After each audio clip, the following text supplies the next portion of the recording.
Arica TV presenta Arica Informa.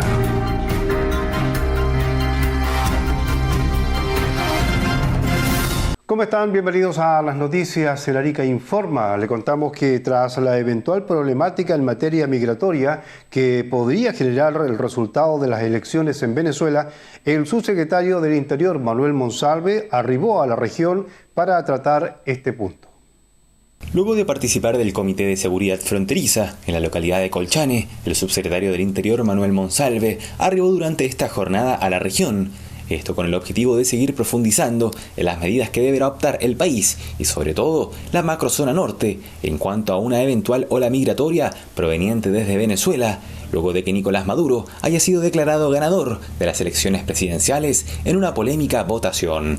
Precisamente el motivo de su visita fue encabezar el Consejo de Seguridad Fronteriza junto a diversas autoridades locales para luego presenciar la inauguración del sistema AVIS junto a la entrega de vehículos a la Policía de Investigaciones.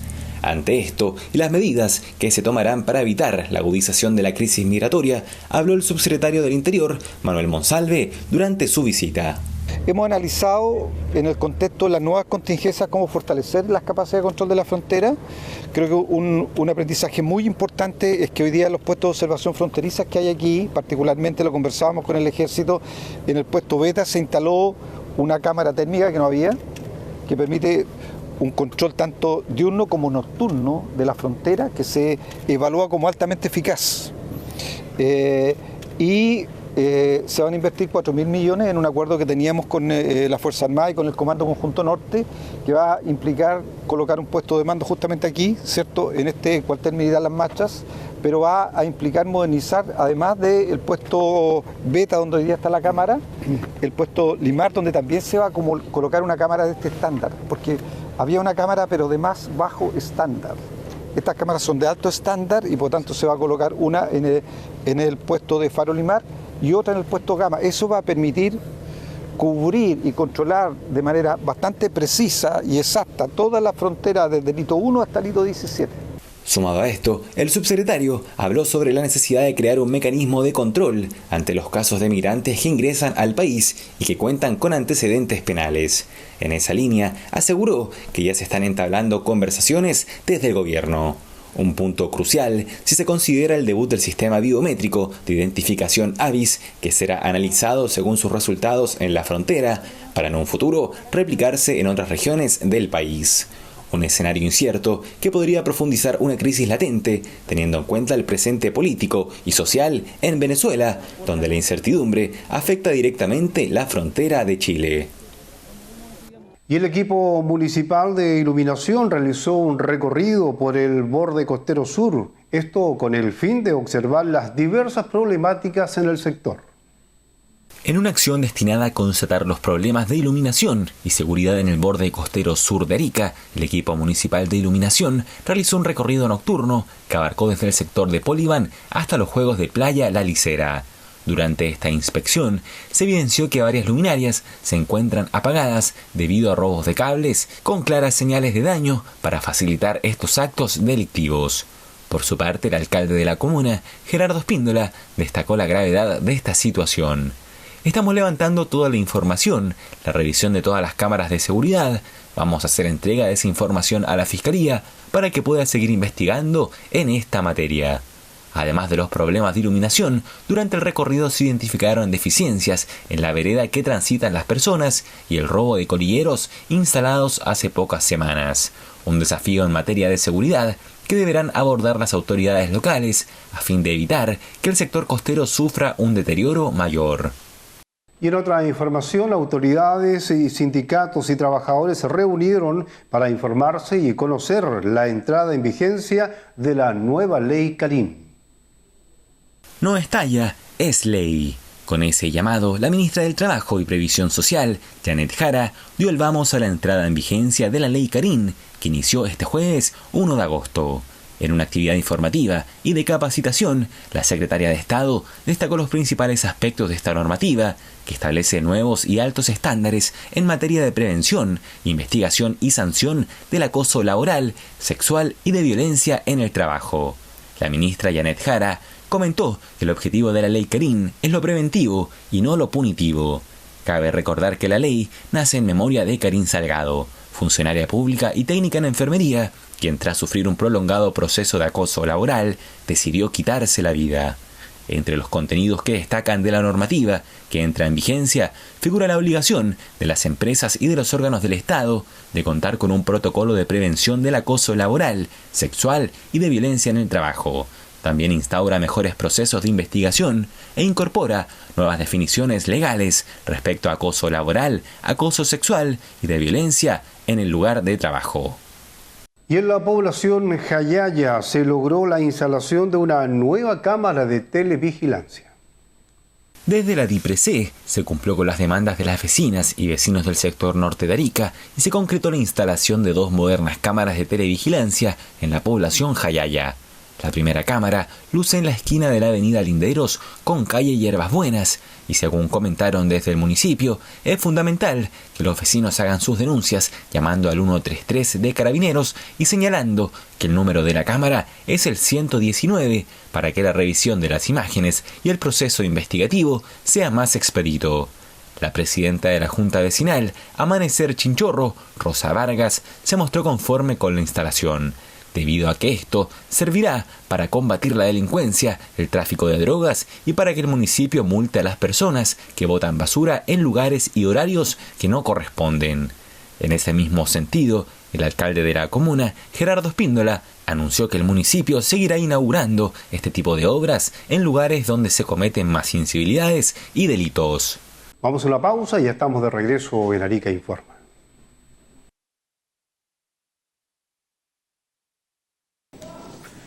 Estamos de regreso en Arica Informa junto al senador José Miguel Durana. ¿Cómo está, senador? Gusto de saludarlo. Hola Luis, un gusto de saludar y por tu intermedio a quienes nos ven día a día en Arica TV. Senador, ¿tuvo alguna actividad junto con el subsecretario del Interior, Manuel Monsalve, que visitó la región? Bueno, efectivamente lo vi en la ceremonia de entrega del sistema AVIS, equipamiento y vehículos del gobierno regional a la Policía de Investigaciones. Me comentó que había tenido una reunión con los distintos servicios que tienen directa relación con el control fronterizo. Yo estoy expectante para saber cuáles van a ser las medidas concretas que ha anunciado el gobierno en torno a la protección de nuestras fronteras. Es absolutamente necesario que este cierre de frontera no es el cierre a través de nuestros pasos regulados fronterizos, sino que es el cierre que se traduce en una voluntad política a nuestras Fuerzas Armadas y a nuestras fuerzas de seguridad con el objetivo de que en esta larga extensión de frontera que nosotros tenemos con Perú y Bolivia no ingrese más un migrante en condición de irregular.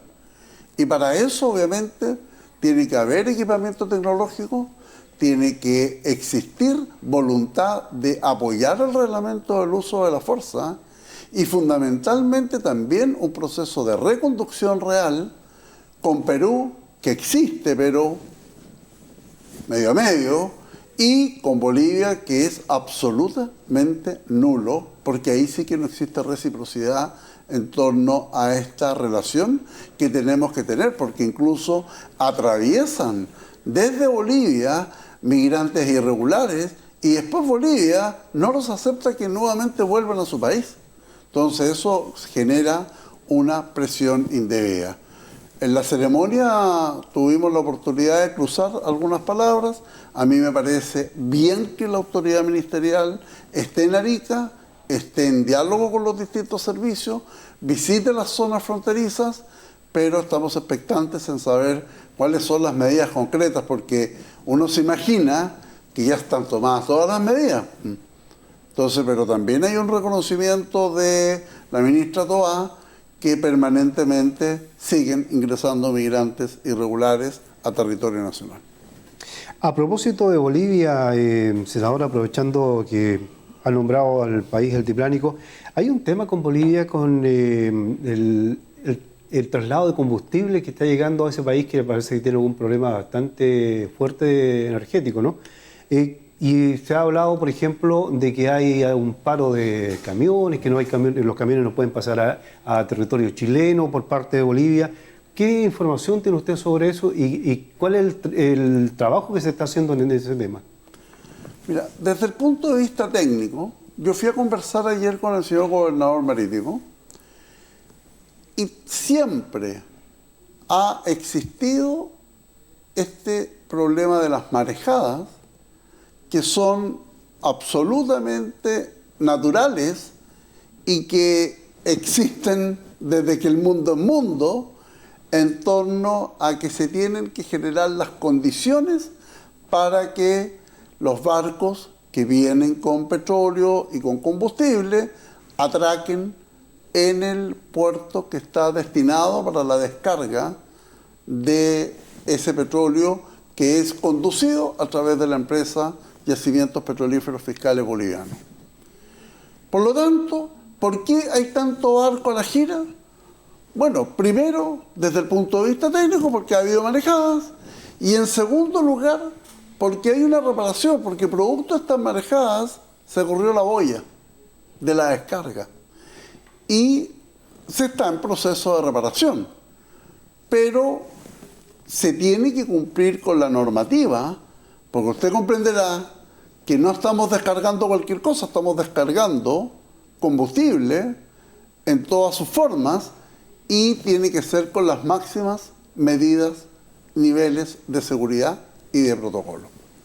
Pero también hay un problema político, porque usted comprenderá que esta es la primera vez que estaríamos frente a una crisis en Bolivia de petróleo, de combustible, es decir, no hay benzina, no hay petróleo, no hay parafina. Pero eso es un problema que tiene directa relación con Bolivia. Ellos tienen un problema de falta de divisas que ha permitido que se genere este impasse que hoy está viviendo. Y en la desesperación, y aquí viene fundamentalmente el tema político, es que el gobierno del presidente Arce se comunica con el gobierno del presidente Boris para que dé las facilidades para que se provoque la descarga. El presidente Boris podrá dar todas las facilidades, pero no puede saltar la norma técnica. Ningún barco va a poder descargar en temporada de marejadas, ni tampoco si es que hay una falla técnica que es responsabilidad de Yacimientos Petrolíferos Fiscales Bolivianos, no es responsabilidad de nadie más. Si eso es la empresa la que finalmente está a cargo de este proceso. Entonces, el sentido de la llamada es como que finalmente no, el problema es que Chile es el que nos pone trabas para que se descargue el combustible. Es decir, no existe. Hemos sido absolutamente fieles y respetuosos en el cumplimiento del Tratado de 1904. Obviamente se podrán dar todas las condiciones, y no me cabe la menor duda que así es, pero la relación con Bolivia no puede ser unilateral, porque de una u otra forma, si él quiere descargar un problema de su gobierno y llevarlo a un problema político con Chile, obviamente que es inaceptable, porque Chile jamás le ha dicho de que en este proceso de reconducción hay cero reciprocidad por parte de Bolivia, porque ellos no son capaces de aceptar una reconducción, aún viniéndose migrantes de Bolivia mismo. Si la crisis en Colchane es a través de la frontera boliviana. Si nosotros no tenemos esa crisis en la región de Arica y Parinacota porque estamos en el complejo fronterizo Chungaray y obviamente las condiciones climáticas y naturales no permiten esa condición. Entonces, aquí lo que está pasando es un problema que tiene único responsable, que es el gobierno de Arce, y finalmente, a mí no me cabe la menor duda, que trata de salvar el descalabro que tiene en su gobierno y en su país a través de comunicarse con el presidente Boris de tal forma de traspasar una responsabilidad política como que Chile finalmente no le quiere mandar el combustible a su país. Por último, senador, la elección de 2 días fue aprobada con el voto obligatorio y con una multa de 33.000 infracción, ¿no?, que va a tener la persona que no vaya a votar esos 2 días, uno de esos 2 días del 26 y 27 de octubre. Sí, lo más importante del veto, desde el punto de vista normativo, elección en 2 días, feriado irrenunciable solo el día domingo, todo aquel chileno y elector, o todo ciudadano y todo elector que tiene derecho a voto y que no participa va a tener una multa de 33.000, 34.000 pesos aproximadamente, y también viene una precisión en lo que significan las redes sociales y la publicidad regional, también en apoyo de los candidatos que van a los distintos estamentos de alcalde, concejales, consejeros regionales y gobernador regional. Políticamente el gobierno nos quiso pasar un gol. Quienes hoy día nos gobiernan con esa supuesta autoridad moral quisieron torcer la voluntad de la Constitución, hicieron un juego entre lo que eran ciudadanos con lo que eran electores. ¿Por qué? Porque finalmente se dieron cuenta que el voto obligatorio no les conviene. Porque desde que está instalado el voto obligatorio, les ha ido pésimo al actual gobierno y a los partidos del actual gobierno. Entonces, Frente Amplio y sectores de la concertación, a través de esta figura del voto obligatorio sin multa, quisieron finalmente torcer la voluntad de la Constitución. Y obviamente que desde la perspectiva de darse cuenta que no quieren voto obligatorio porque la gente no les está aguantando uno. Y más aún, yo creo que no hay mejor campaña que la que ha hecho Venezuela con el fraude electoral de Maduro para que los chilenos entendamos la gravedad de lo que quisieron hacer esta gente en el plebiscito constitucional. Y finalmente, con mucha fuerza a partir de octubre, tenemos que iniciar un camino para que de verdad Chile vuelva a crecer y vuelva a ser un país seguro. Bien, pues, senador, muchas gracias por acompañarnos, que esté muy bien. Muchas gracias. Hemos conversado con el senador José Miguel Durana. Pausa y regresamos.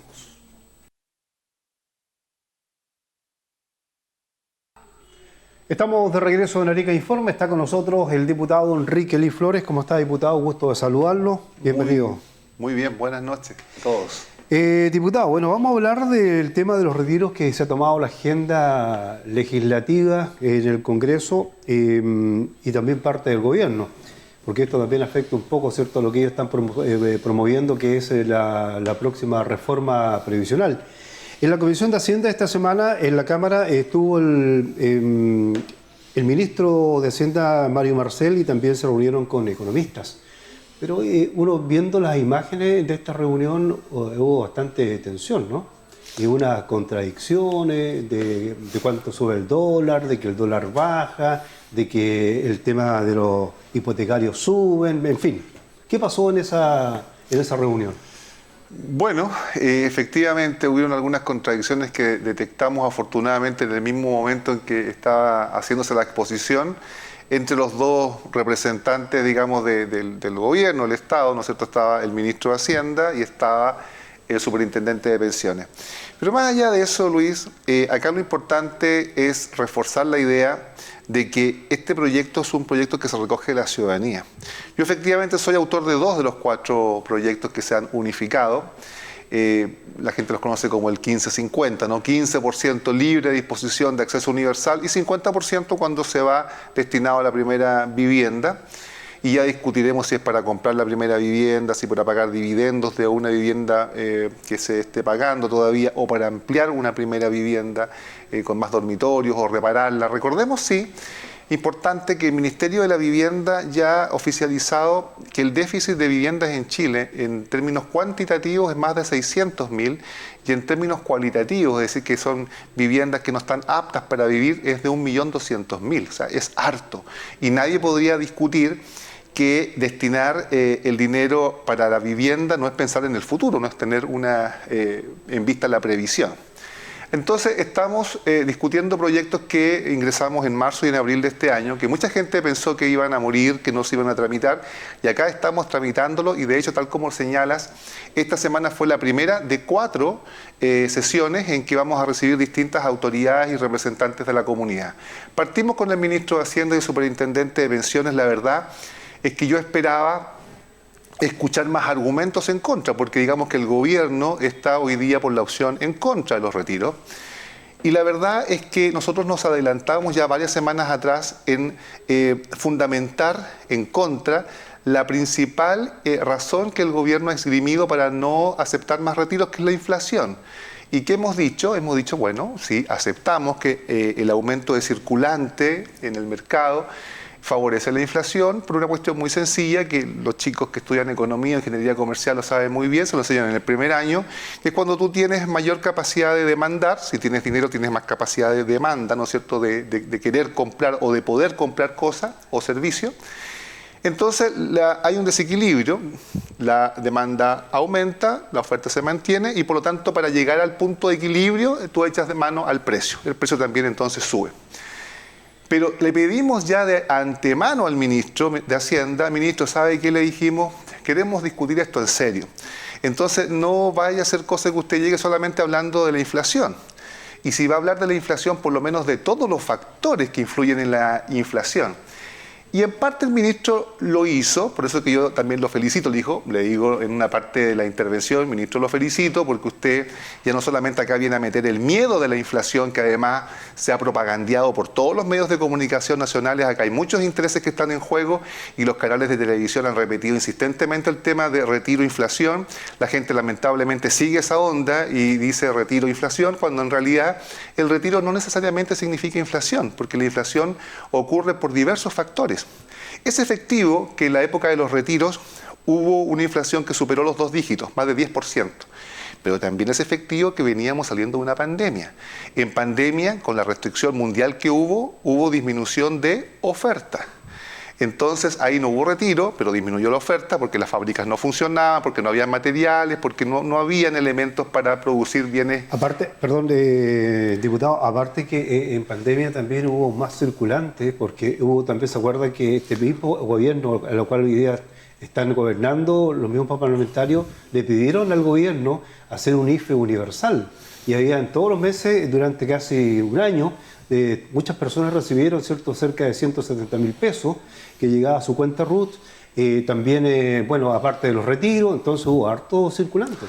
Efectivamente, Luis. Entonces, en este balance, ¿no es cierto?, demanda-oferta, claro, demanda retiros, pero también demanda aumento de sueldo, aumento del sueldo mínimo, bonos, IFE, como señalas tú, eso es demanda.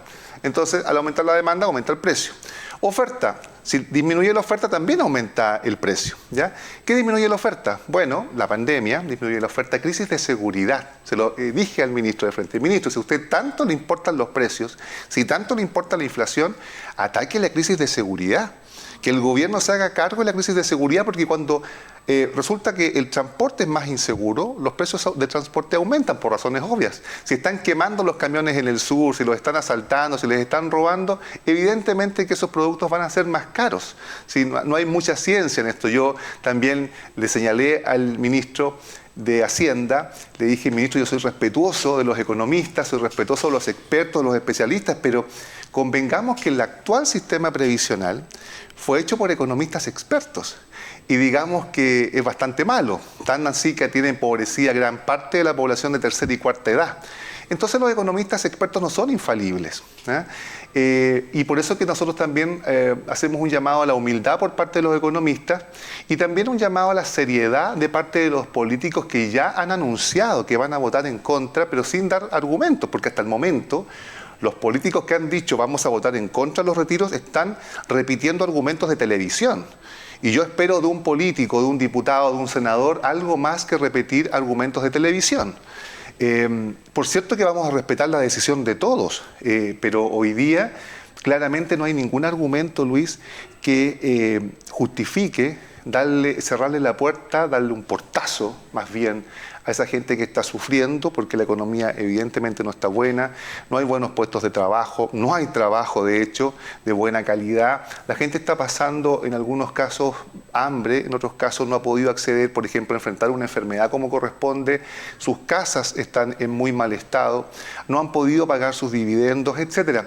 Yo prefiero mantenerme aún, porque no tengo ningún argumento para votar en contra, el propio gobierno no me ha dado ningún argumento para votar en contra, de darle la libertad de elegir a cada persona, porque los proyectos no es una imposición a retirar, el proyecto es una facultad para que tú decidas, de acuerdo a tu propia situación personal, si retiras o no. Porque finalmente depende de las necesidades que tú estés pasando, si el retiro puede ser favorable o perjudicial para cada persona. Y yo invito al gobierno finalmente a entregar esa libertad a quienes son dueños de ese ahorro previsional, que son todos los trabajadores de Chile, y no seguir insistiendo con un discurso que a estas alturas ya nadie cree.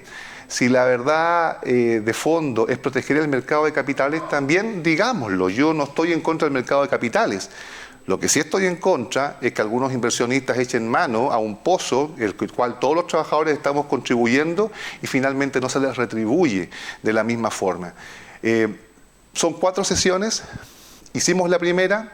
Creo que sigue ganando el a favor, los fundamentos del a favor. Nos quedan 3 sesiones más y en septiembre habrá que votar. Yo más bien invito a la ciudadanía a ir a convencer a los diputados que están todavía indecisos a que finalmente se decidan para votar a favor de los retiros. Este proyecto además tiene otras consideraciones, establece un plazo más bien indefinido, de tal forma de que no ocurra lo que ocurrió con los otros retiros. Exacto, como tenía un plazo, entonces todo el mundo se apuró en retirar, algunos sin gran necesidad, pero quería asegurar el retiro. En este caso, como este proyecto no tiene un plazo tan tajante, entonces va a haber una amortiguación de la entrada de ese circulante al mercado y eso también va a favorecer que no haya tanta inflación. Y por otro lado, nuevamente insisto, al mensaje al gobierno. Si no quiere que haya tantos retiros, entonces disminuya los factores que pueden incidir en la inflación. Ataquemos de frentón el tema de la seguridad pública, ¿ya? Hoy día, por ejemplo, los negocios cierran más temprano y producen menos porque tienen miedo a ser asaltados en las noches. Como tienen menos tiempo de producción, entonces los precios aumentan, si es algo muy obvio. Entonces tiene muchos mecanismos para amortiguar los retiros y otro que es bastante evidente. Generemos fuentes de empleo, Luis. Si la gente tuviera buenos empleos y bien remunerados, no tendría necesidad de echar mano a lo que es su previsión. ¿Y qué es lo que tenemos este año? 900 mujeres que tuvieron 4 meses rogando para que se les reintegrara su programa de proempleo.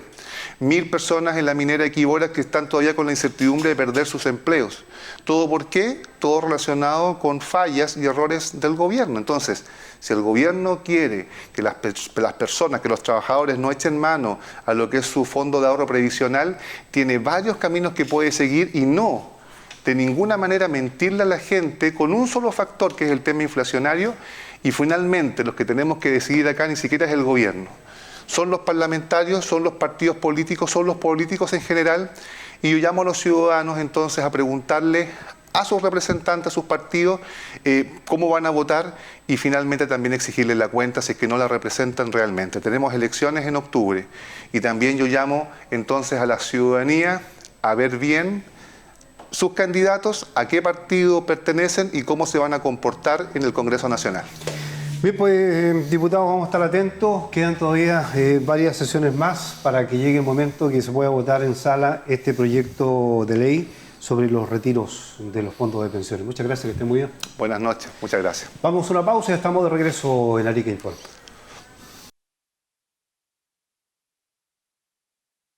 Regresamos con más noticias. Desde Corfo entregaron diversos programas que fueron presentados a estudiantes técnicos, agrícolas, universitarios y agricultores. Seminario de Innovación Agrícola para el Desierto, así se llamó el encuentro realizado en dependencias de la Comunidad de Aguas del Canal Azapa, donde Corfo, Arica y Parinacota presentó los programas PTI Horticultura Sustentable y la iniciativa regional Arica Polo Innovación Tecnológica para la Agricultura en el Desierto. La actividad organizada por el CFT estatal en el marco de la Semana de la Carrera de Técnico de Nivel Superior Agrícola contó con la presencia de estudiantes técnicos de esta casa de estudios y de la carrera de Ingeniería de Ejecución Agrícola de la Universidad Arturo Prat, agricultoras, agricultores y profesionales de servicios públicos. Ricardo Ríoseco, jefe de la carrera técnica agrícola del CFT estatal, comentó que el seminario busca potenciar la colaboración público-privada. Lo que estamos intentando hacer es impulsar fuertemente lo que es la colaboración. Es lo que queremos lograr, que nuestros estudiantes tengan cada vez un abanico mucho más integral sobre la agricultura sustentable para esta región en las condiciones extremadamente duras que tienen con escasez hídrica. Por su parte, el Ceremi de Agricultura, Ernesto Lee, relevó la importancia de generar este tipo de encuentros. Hoy día tuvimos la oportunidad de poder presentar a los estudiantes del CFT estatal de la carrera técnico a nivel superior agrícola los proyectos que está llevando hoy día la Ceremi de Agricultura. Así que esta instancia es sumamente importante para vincular la institucionalidad con el mundo de la academia, y también habían representantes de los agricultores, por lo que es sumamente importante generar estos lazos y estos encuentros en donde se baja la información a los estudiantes y a los agricultores. Asimismo, el jefe de carrera de Ejecución Agrícola de la UNAP, Patricio Álvarez, comentó el convenio de trabajo conjunto con el CFT estatal. Un convenio de trabajo conjunto con el CFT. Desde el año pasado estamos trabajando muy juntos, y eso significa que ellos son los futuros profesionales del agro y tenemos que estar preocupados para que aborden las principales tecnologías o aborden las principales técnicas que se están generando para enfrentar el nuevo ambiente que va a existir. La jornada en el Valle de Azapa consideró además presentaciones de principales productos agrícolas de la región, estadísticas y perspectivas económicas y casos de empresas locales que están utilizando tecnologías y buenas prácticas en el área agrícola. Con una participación cercana a las 200 personas se llevó a cabo el segundo Congreso Regional de Mujeres Rurales en nuestra ciudad. En un esfuerzo por fortalecer el rol de las mujeres rurales y avanzar en sus derechos y oportunidades, se llevó a cabo el segundo Congreso Regional de Mujeres Rurales en el Centro Cultural Junta de Adelanto. La actividad impulsada y organizada por la Red de Mujeres Rurales de Arica y Parinacota contó con la participación de alrededor de 200 personas. Esta segunda edición del Congreso reunió a una diversidad de mujeres, ofreciendo un espacio de intercambio y reflexión sobre temas cruciales para su desarrollo y su bienestar.